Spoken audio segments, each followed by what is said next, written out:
Sunday in Park with George.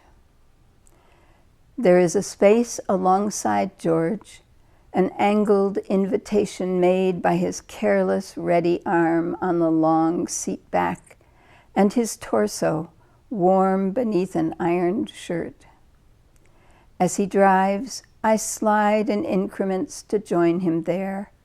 He smells like a man, like my father in the mornings, clean and intentional. I love his hand when he drops it to my arm and tucks me in, the way he steers with a single palm, the bunch and slide of his muscles when he works the car into a hidden overlook.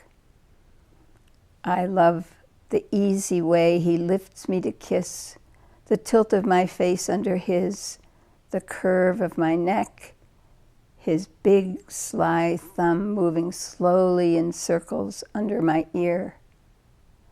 But I hardly breathe, careful to bring no other part of myself to its notice, the circling thumb that already knows the give of my skin, the slope to my collarbone.